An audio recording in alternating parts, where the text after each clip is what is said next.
안녕하세요. 크리스탈과 함께 책 읽는 시간입니다. 오늘 함께 하실 작품은 톨스토이의 부활입니다.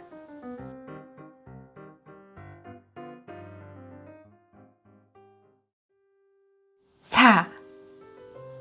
네흘 유도프는 커피를 마신 후 몇 시까지 재판소에 나가야 하는지 통지서를 볼 겸 공작 딸에게 회답도 쓸 겸 해서 서재로 가기 위해 아틀리에를 지나야 했다.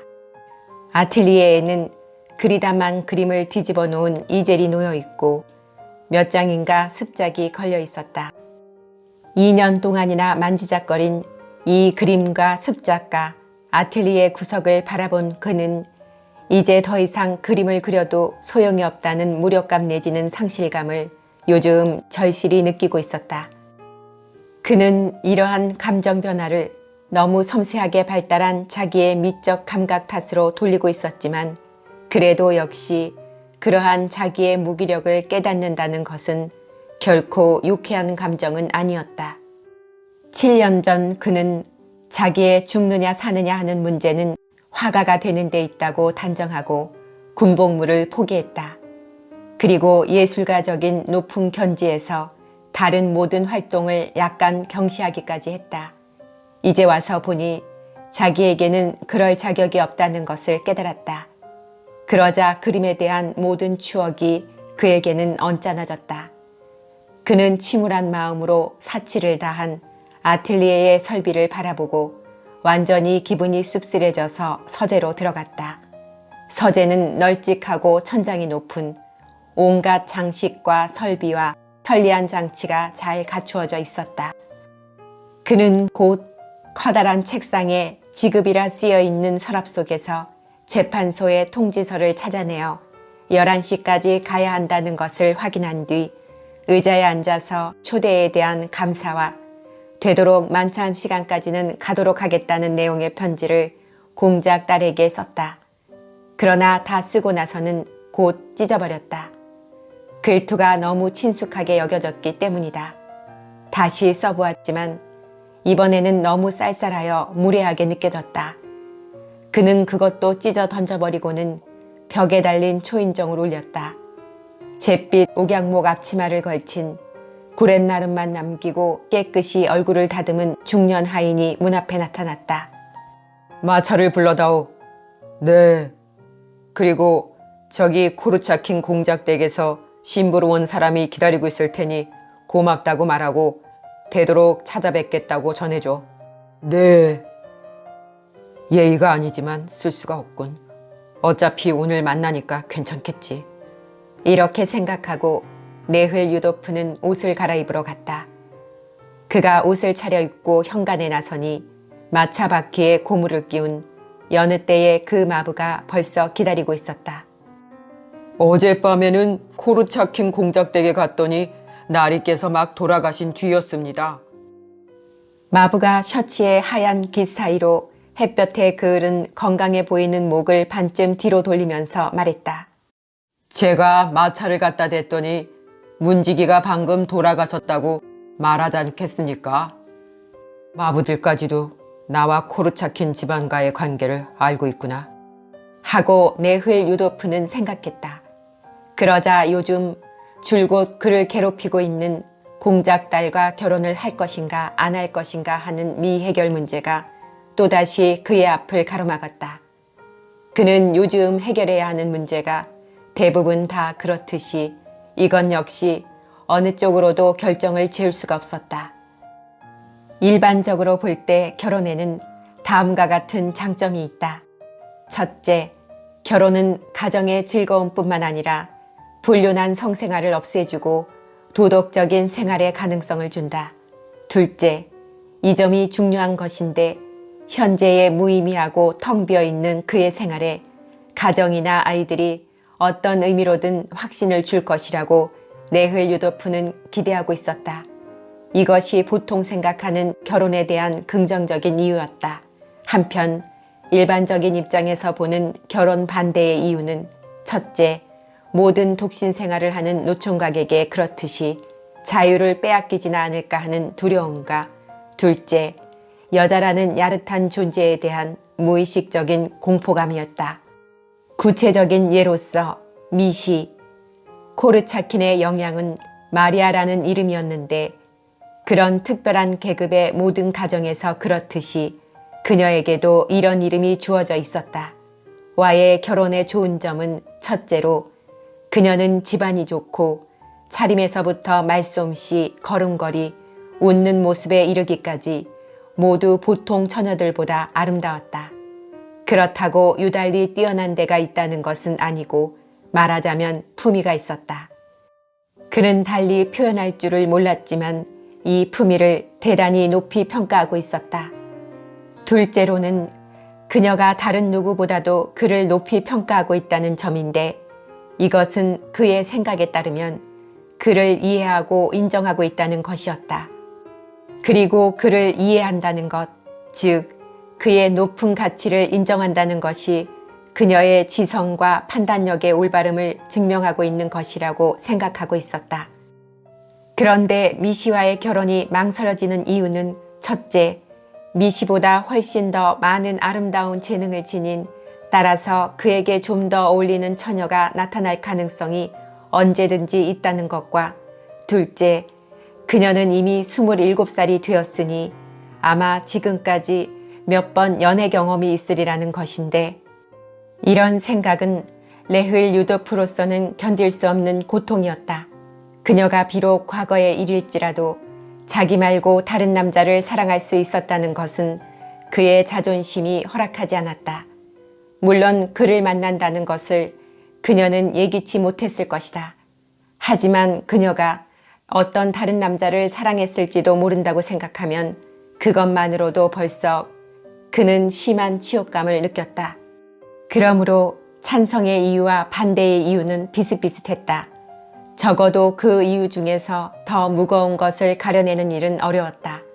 그래서 레을 유도프는 스스로를 자조하며 자기를 부리단의 노새, 이솝 무화 속의 노새로 의지의 자유가 결핍된 것을 비유함에 견주었다. 그러면서도 여전히 그는 두 다발의 건초 중에서 어느 것부터 먹어야 하는지를 몰랐다. 어쨌든 마리아 바실리에브나한테서 답장을 받고 그 여자와의 관계를 깨끗이 정리하지 않고는 어쩔 수도 없지. 하고 그는 혼자 중얼거렸다. 그리하여 결정을 미룬다 해도 상관없고 그렇게 하는 것이 마땅하다는 이러한 생각이 그의 기분을 가볍게 했다. 아무튼 이 문제는 나중에 잘 생각해 보기로 하지. 마차가 어느새 소리 없이 재판소의 주차장에 미끄러져 들어갔을 때 그는 이렇게 중얼거렸다. 지금은 내가 언제나 해왔고 또 의무라고 생각하고 있듯이 성의를 가지고 사회적인 의무를 다해야 한다. 더욱이 이런 의무 가운데에는 더러 재밌는 일로 기분 전환이 가능하거든. 이런 생각을 하며 그는 문지기 옆을 지나쳐 재판소 현관으로 들어갔다. 5. 레흘 유도프가 들어갔을 때 재판소 복도에는 벌써 사람들의 분주한 움직임으로 약간은 어수선한 분위기였다. 간수들이 명령서와 서류를 들고 이리저리 바쁘게 오가고 있고 그들 가운데는 마룻바닥에서 발을 들어 올리지 않고 미끄럼 타듯 뛰어다니는 사람도 있었다. 정리들, 변호사들, 판검사들이 복도를 오가고 있었다. 청원인들, 감시가 붙지 않은 피고인들이 차례를 기다리면서 고개를 푹 숙이고 앉아 있었다. 지방법원 법정은 어디 있소? 레흘 유도프는 한 간수에게 물었다. 어딜 찾으시나요? 민사법정입니까? 형사법정입니까? 나는 배심원인데. 그럼 형사법정이군요. 처음부터 그렇게 말씀하시지 않고. 여기서 오른쪽으로 가서 왼쪽으로 구부러지면 두 번째 문이 있는 곳입니다. 레흘 유도프는 간수가 가르쳐준 대로 걸어갔다. 두 번째 문 앞에는 두 사람의 남자가 재판 개정을 기다리며 서성거리고 있었다. 그들 중 하나는 키가 크고 뚱뚱한 상인처럼 보였는데 겉보기에는 호인답게 생긴 데다가 벌써 어디서 한 잔 들이켜고 왔는지 무척 기분이 좋아 보였다. 또 한 사람은 유대인 점원 같았는데 그들은 양모 시세에 대해서 이야기하고 있었다. 네흘 유도프는 그들에게 다가가서 여기가 배심원 대기실이냐고 정중하게 물었다. 네, 여기입니다. 여기에요. 선생께서도 역시 배심원이신가요? 호인답게 생긴 상인은 기분 좋은 듯이 눈을 껌벅이며 물었다. 그럼 함께 수고하기로 하십시다. 네흘 유도프가 고개를 끄덕거리자 상인은 다시 말했다. 저는 제2급 상인 바실라 쇼프오시다. 하고 그는 한 손으로 잡기 거북할 만큼 두둑하고 부드러운 손을 내밀며 말했다. 수고하셔야겠습니다. 그런데 선생께서는 누구신지요? 네흘 유도프는 자기 이름을 밝히고 배심원 대기실로 들어갔다. 배심원실은 그다지 크지 않았는데 벌써 여러 종류의 사람들이 10명쯤 모여 있었다. 모두 방금 도착해서 몇 사람은 의자에 앉아 있었고 몇 사람은 서로 힐끔힐끔 쳐다보면서 첫인사를 나누며 방안을 거닐고 있었다. 군복을 입은 예비역 장교가 한 사람 있고 나머지는 프록 코트나 양복을 입었으며 러시아식 외투를 입은 사람은 하나밖에 없었다. 대부분의 사람들이 자기 할 일을 접어두고 와서 곤란하다는 말을 하고 있었지만 그러면서도 그들의 얼굴에는 사회적으로 중요한 일을 맡아 하고 있다는 일종의 만족감 같은 것이 엿보였다. 배심원들은 어떤 사람은 서로 정식으로 인사를 나누기도 하고 어떤 사람은 그저 상대방이 누구라는 것을 알고는 날씨 얘기, 이른 봄철 얘기, 눈앞에 다가온 재판에 대한 얘기 등을 했다. 아직 인사를 하지 않은 사람들은 앞을 다투어 네흘 유도프에게 자기소개를 했다. 그와 알고 지내는 것을 큰 영광으로 생각하는 모양이었다. 네흘 유도프는 언제나 처음 만나는 사람들 사이에서는 그러했지만 그것을 당연한 일로 받아들였다. 누군가 자기에게 어째서 자기를 대부분의 사람들보다 높은 위치에 있는 것 같이 생각하느냐고 묻는다면 아마도 그는 대답할 수 없을 것이다. 왜냐하면 그는 여태까지 이렇다 할 특별한 재능을 발휘한 적이 없었기 때문이다. 그가 영어, 프랑스어, 독일어를 훌륭히 자유자재로 한다든가 인류 가게에서 새로 사들인 셔츠며 옷이며 넥타이며 커프스 단추 따위로 몸을 단장하고 다닌다는 것들은 결코 그가 남보다 높은 위치에 있다는 증거가 될 수 없었다. 이것은 그 자신도 잘 알고 있는 부분이었다.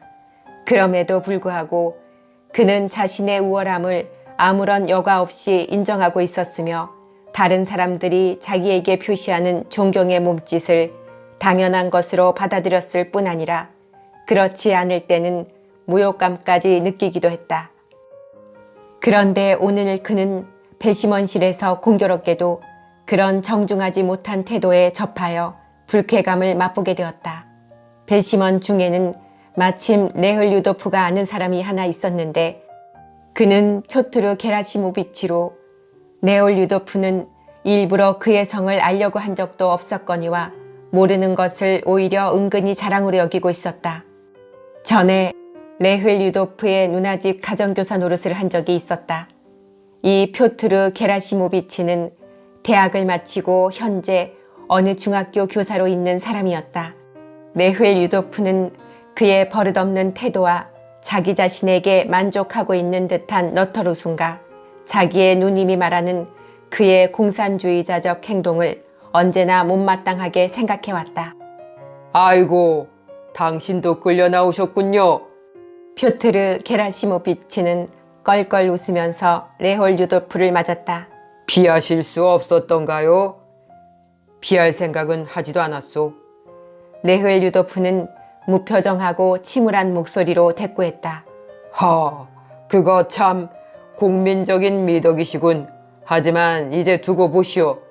배는 고파오고 졸려서 눈은 자꾸 감기고 하면 그때는 아마 당신 입에서도 못 해먹겠다는 소리가 나올 겁니다. 하고 더욱 큰 소리로 웃어대며 표트르 게라시모비치는 말했다. 이러다간 이놈의 사제 아들놈한테 자네란 소리를 듣게 되겠는걸? 하고 레홀 류도프는 속으로 생각했다.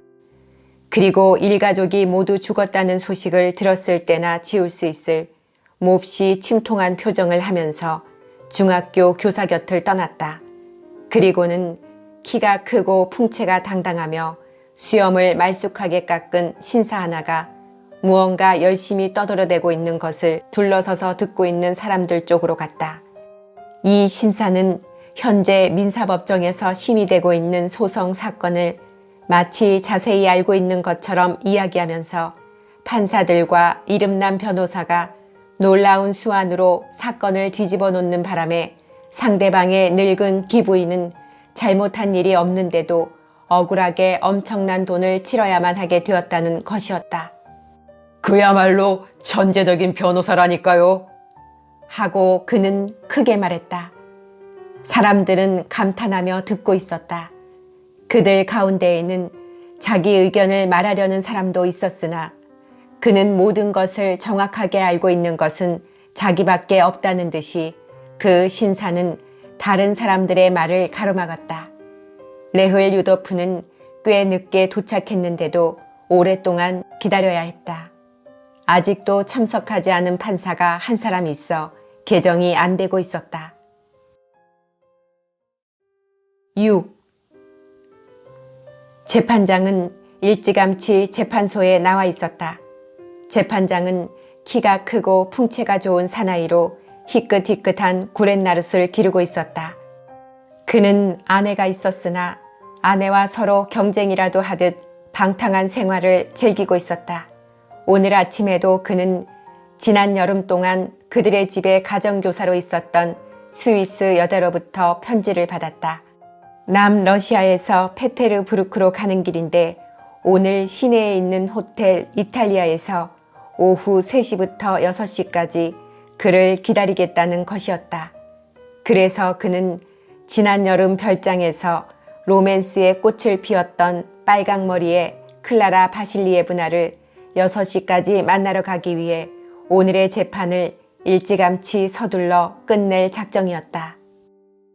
그는 자기 방으로 들어가 문을 걸어 잠그고 서류장 아래칸에서 아령 2개를 꺼내 들고는 아래 위로 앞뒤로 좌우로 20번씩 흔들고 나더니 이번에는 아령을 머리 위로 쳐들고 3번 가볍게 무릎을 굽혔다 폈다 했다.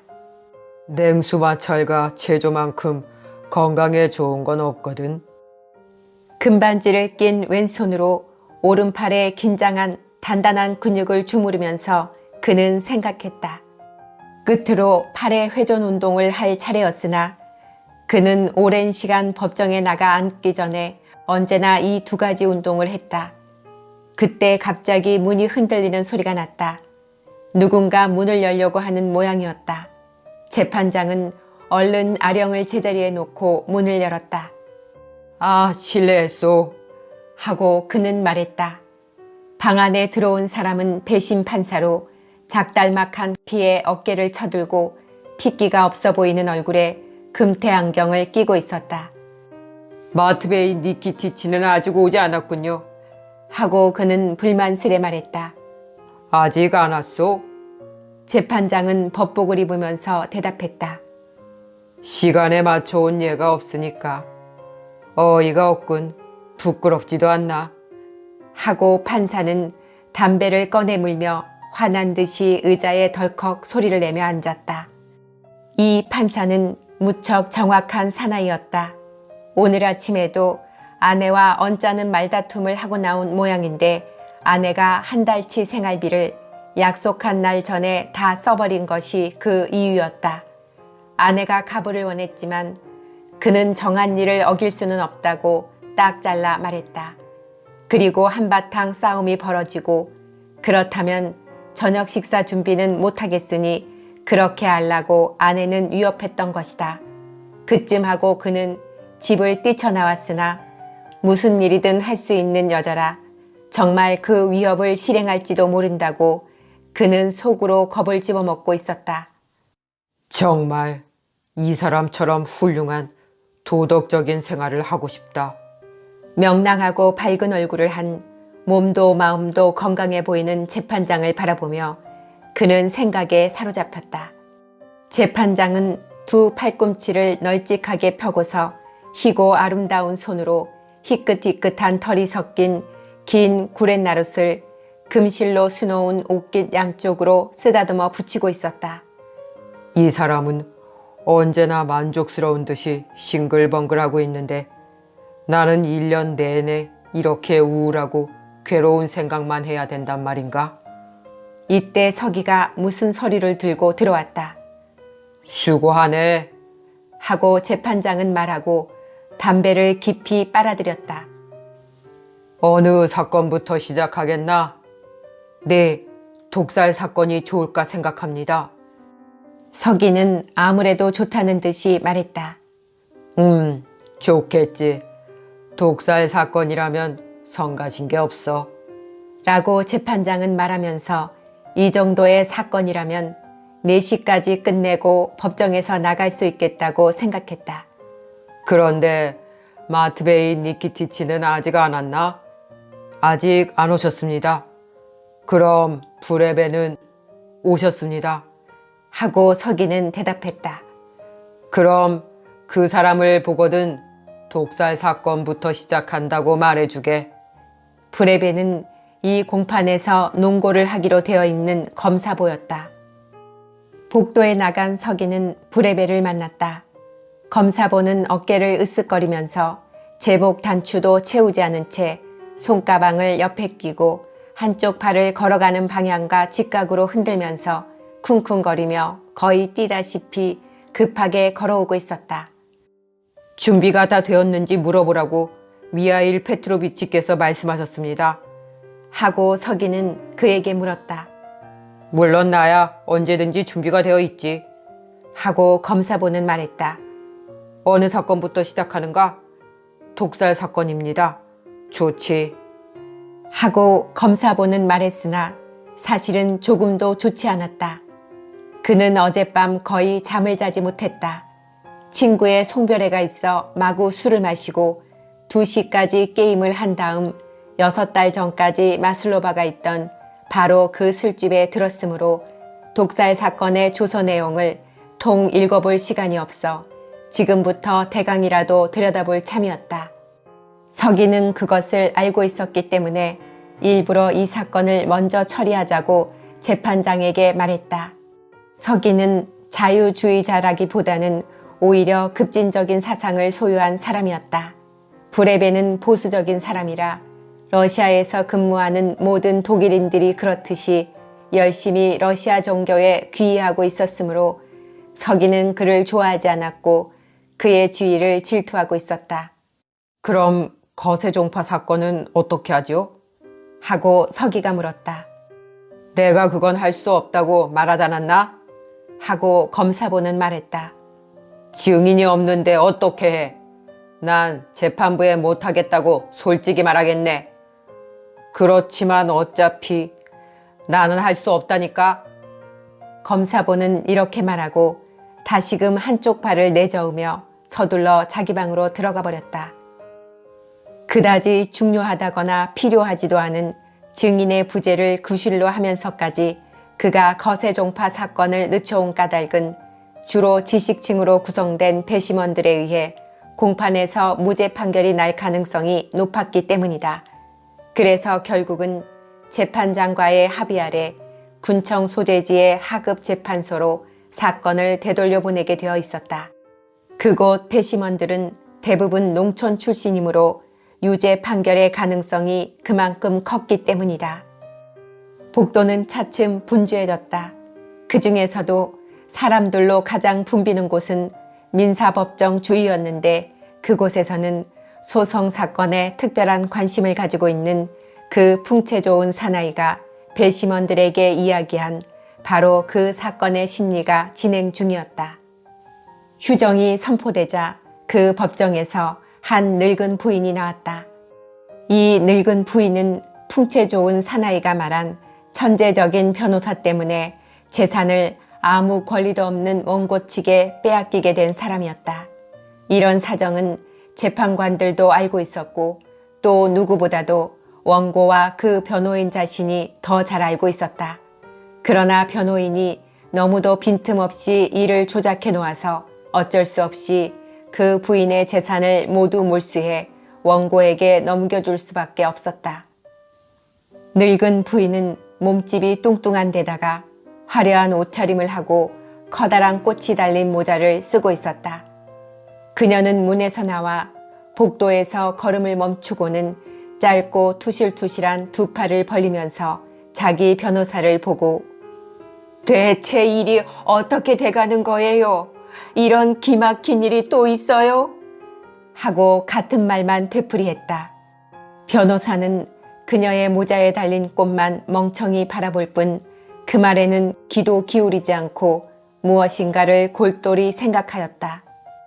늙은 부인의 뒤를 따라 민사법정 문으로부터 넓게 파인 조끼 사이로 앞가슴을 내밀고 흐뭇한 얼굴을 번뜩이면서 그 천재적인 변호사가 종종 걸음으로 나타났다.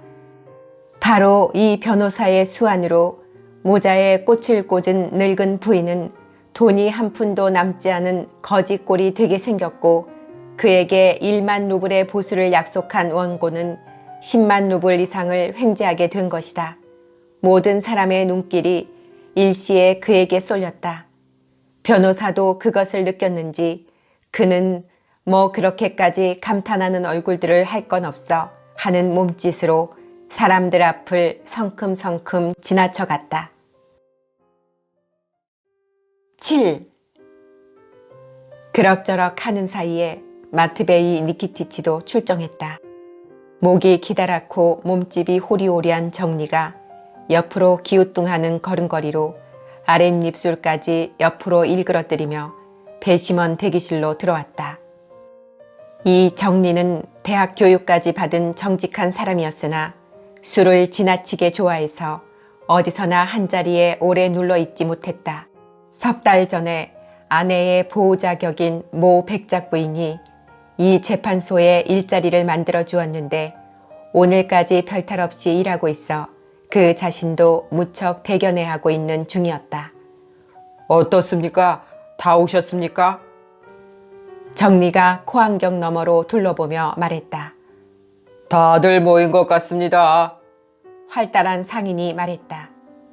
그럼 이름을 부르겠습니다. 라고 정리는 말하고 호주머니에서 명부를 꺼내어 호명을 하고는 대답하는 사람을 하나하나 코안경을 통해서 또는 안경 너머로 확인했다. 오등간 E.M. 니키포르프 씨. 네. 재판에 관한 모든 것을 자세히 알고 있는 풍채 좋은 신사가 대답했다. 예비역 육군 대령 이반 세면오비치 이바노프 씨. 네. 예비역 장교복을 입은 호리하게 마른 사람이 대답했다. 2급 상인 표트르 바클라쇼프 씨. 네. 사람 좋게 생긴 장사꾼이 환하게 웃으며 말했다. 네, 준비는 다 되어 있습니다. 근위중이 드미트리 네흘유도프 공장님. 네. 하고 네흘 유도프가 대답했다. 정리는 코안경 너머로 그에게 눈길을 보내며 특히 정중하고 상냥하게 머리를 숙였다. 이렇게 함으로써 그를 다른 사람들과 달리 차별 대우한다는 것을 나타내려는 것 같았다. 육군 대위 유리 드미트리예비치 단체코 씨. 상인 예피모비치 클레쇼프 씨. 이 두 사람 말고는 모두들 모여 있었다. 그럼 여러분 법정으로 자리를 옮겨주시기 바랍니다. 정리는 상냥하게 문 쪽을 안내하며 말했다. 사람들은 서로 길을 양보해가며 대기실에서 복도로 나가 법정으로 들어갔다. 법정은 큼직하고 길게 생긴 홀이었다.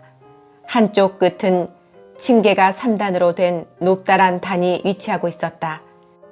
그 높은 단 위 한복판에는 검푸른 술이 달린 녹색 상포를 씌운 테이블이 놓여 있었는데 테이블 뒤에는 참나무를 다듬어 만든 무척 높은 등받이가 붙은 안락의자가 3개 나란히 놓여 있었다.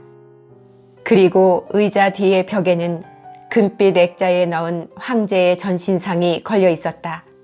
황제는 장군복에 훈장을 달고 한쪽 발을 뒤로 비스듬히 디디고서 한 손을 군도 위에 얹은 자세로 서 있었다. 오른쪽 구석에는 가시관을 쓴 그리스도상을 모신 액자가 걸려 있고 그 밑에 성서대가 하나 놓여 있었다. 그 바로 오른쪽에 검사석이, 그리고 맞은편인 왼쪽 깊은 곳에 서기 책상이 있었다. 방청석 가까이에는 참나무로 된 도르래식 칸막이가 있고 그 뒤쪽에는 아직 빈자리로 있는 피고석이 있었다. 단상 오른쪽에는 역시 높다란 등받이가 붙은 배심원들의 의자가 두 줄로 반듯하게 놓여 있고 그 아래로 한 단 낮은 곳은 변호사석이었다. 이러한 것들은 모두 칸막이로 갈라놓은 법정 앞부분에 배치되어 있었다. 긴 의자가 가득 놓여 있는 뒷부분은 모두 방청석으로 한 단씩 높아지면서 뒷벽까지 이어져 있었다. 방청석 앞쪽 긴 의자에는 여직공 아니면 하녀인 듯한 여자 4명과 직공 차림의 남자 2사람이 앉아 있었다. 그러나 그들은 이 법정의 묵직한 분위기에 눌린 듯 서로 조심스럽게 소곤거리고 있었다. 배심원들이 자리에 앉자 곧 정리가 옆으로 쏠리는 듯한 걸음걸이로 한 복판으로 걸어나가 방청인들을 위압하는 듯한 큰 소리로 외쳤다. 개정! 모두 일어서자 바로 앞 단 위에 재판관들이 나타났다. 먼저 멋진 구렛나루스를 빗어 올린 늠름한 재판장이 들어오고 그 뒤에 금태 안경을 쓴 무뚝뚝한 판사가 나타났다. 그는 아까보다도 한층 더 얼굴 표정이 굳어 있었다.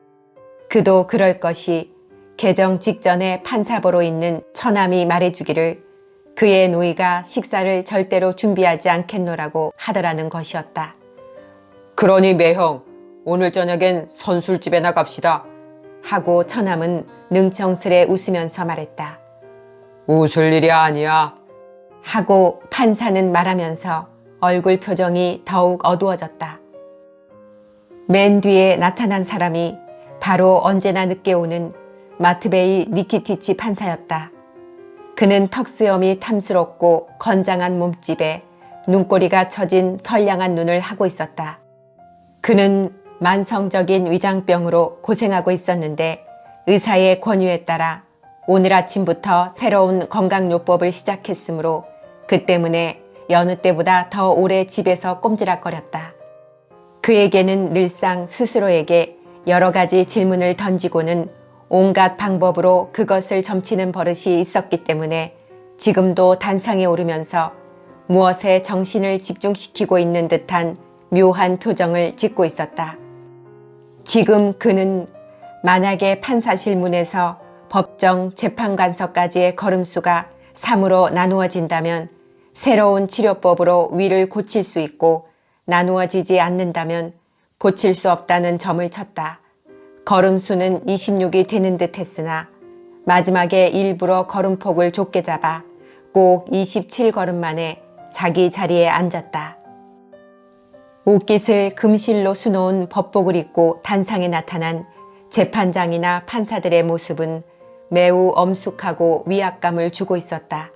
그들 자신도 그것을 알고 세 사람 다 자신들의 위험에 스스로 어색함을 느낀 듯 겸손하게 눈을 내리뜨고 녹색보가 덮인 테이블 앞에 조각무늬가 달린 저마다의 안락의자에 얼른 앉았다. 테이블 위에는 독수리 문장이 새겨진 세모꼴 문진과 식당 같은 곳에서 과자를 담는 데 쓰는 유리그릇, 잉크 스탠드와 펜, 질이 좋은 백지, 뾰족하게 깎은 여러 가지 연필 등이 준비되어 있었다. 재판관들과 함께 검사보도 들어왔다.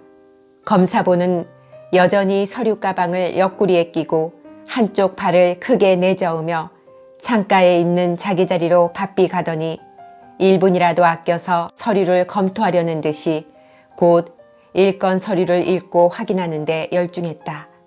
이 검사보가 법정에서 논고하는 것은 이번이 겨우 4번째였다. 그는 무척 허영심이 강해서 반드시 입신 출세하고야 말겠다고 굳게 결심하였으므로 무슨 사건이든 자기가 농고를 맡은 사건은 모두 유죄로 판결이 내려져야만 한다고 생각하는 사람이었다. 독살 사건의 요점에 대해서도 그도 거의 알고 있었고 농고 초안도 이미 만들어 놓은 상태였지만 그래도 좀 더 자료를 보탤 필요성을 느껴서 지금 서둘러 서류 속에서 중요한 것을 뽑고 있는 중이었다. 단상 반대쪽에 자리 잡은 서기는 낭독할 필요가 있을 듯한 서류를 다 준비해 놓고는 어제 입수하여 읽어본 판매 금지된 논문을 다시 한번 훑어보았다. 그는 자기와 늘 견해가 같은 턱수염이 탐스러운 판사와 이 논문에 대해서 한번 이야기해 보고 싶었기 때문에 그 전에 미리 내용을 잘 알아두어야겠다고 생각했던 것이다. 8. 재판장은 대강 서류를 읽어본 후 정리와 서기에게 두세 가지 질문을 던지고 이상이 없다는 것을 확인하자 피고를 데려오라고 명했다. 살창 뒤에 있는 문이 활짝 열리더니 군모를 쓰고 칼을 뽑아든 두 헌병이 들어왔다. 그 뒤에 주근깨 투성이의 얼굴을 한 빨강머리의 남자 피고 한 명이 먼저 들어왔고 잇따라 두 여자 피고가 나타났다.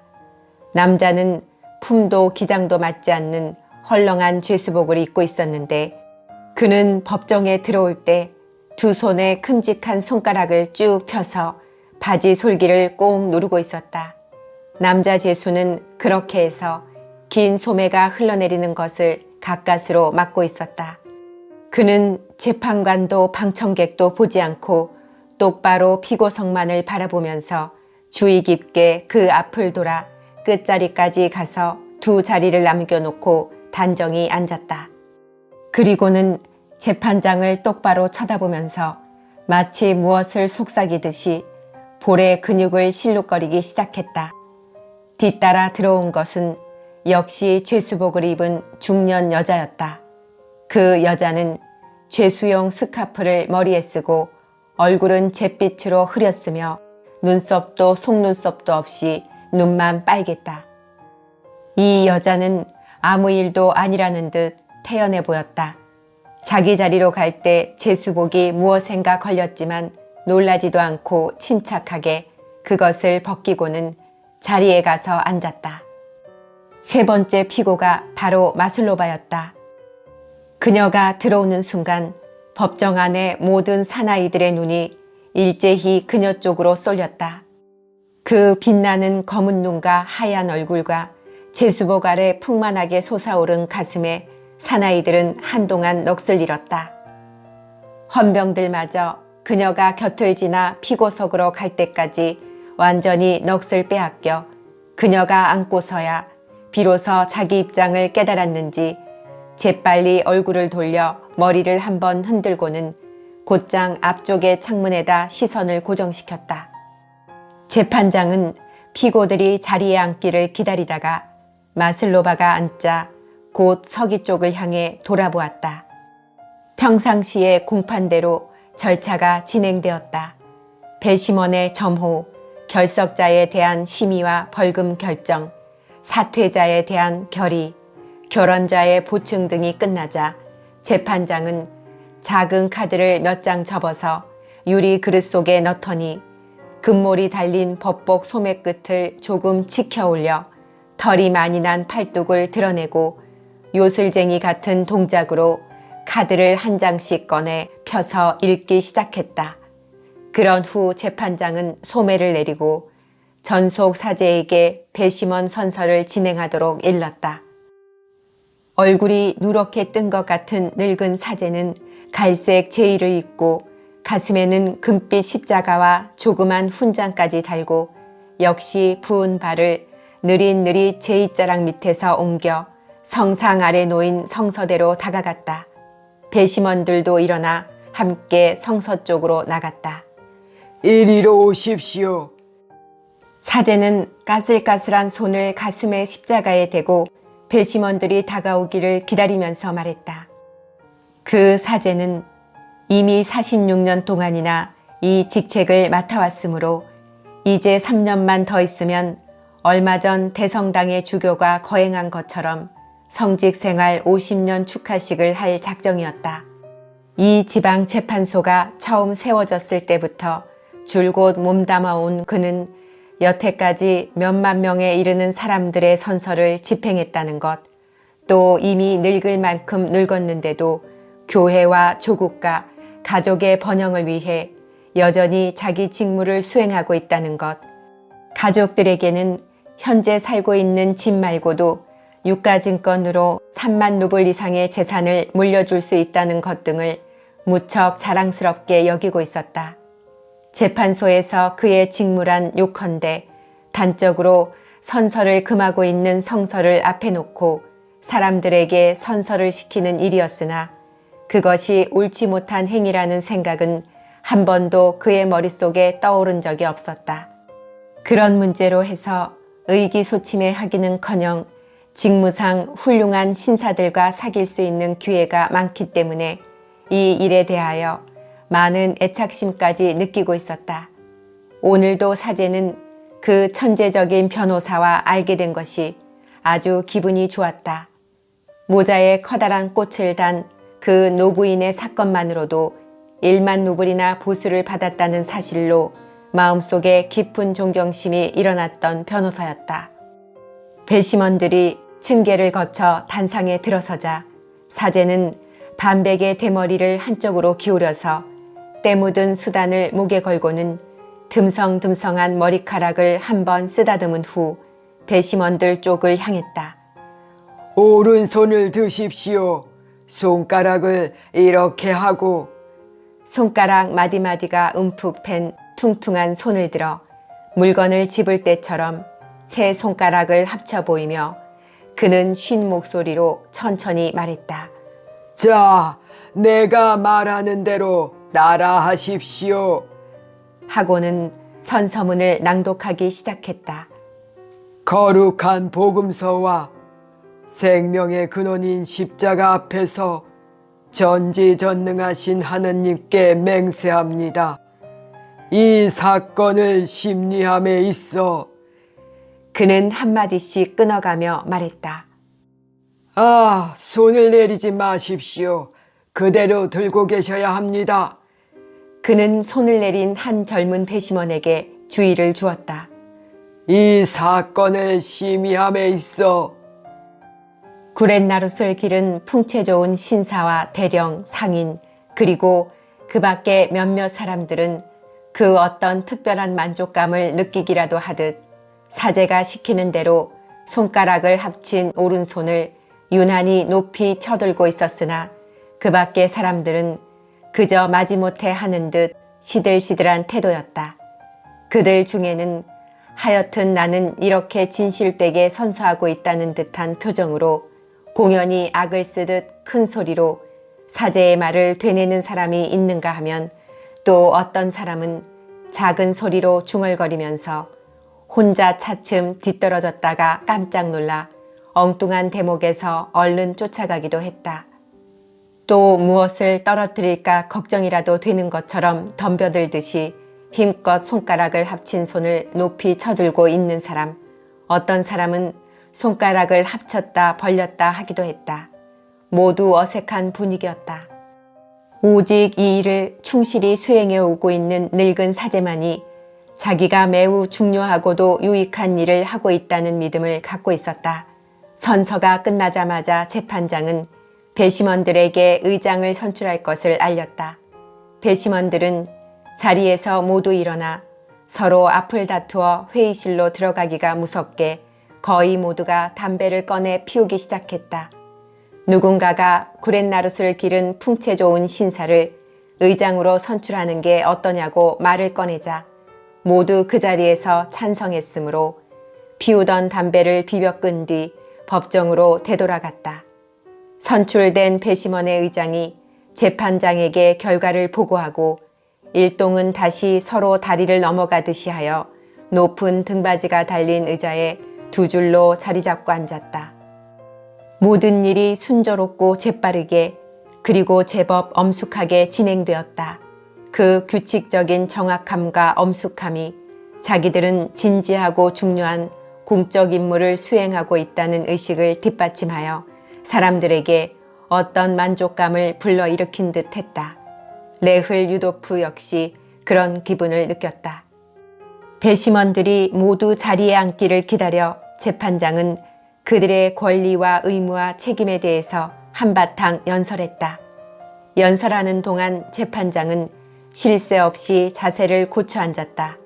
왼쪽 팔꿈치를 세우는가 하면 오른쪽 팔꿈치를 세우기도 하고 의자 등받이에 기대는가 하면 팔걸이에 몸을 기대기도 하고 서류 끝을 가지런히 간추리는가 하면 이번엔 종이 자르는 칼이나 연필을 손으로 만지기도 했다.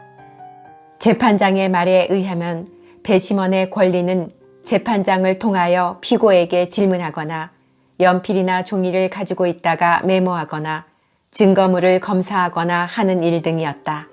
그들의 의무는 한 점 부끄럼 없이 정당하고 공평하게 재판하는 일이며 책임은 평의의 비밀을 발설하거나 바깥 사람들과 통할 경우 처벌을 받는다고 했다. 모두들 조용하게 듣고 있었다. 술 냄새를 풍기는 상인은 나오는 하품을 참으면서 한마디 한마디에 옳은 말씀이라는 듯이 고개를 끄덕였다.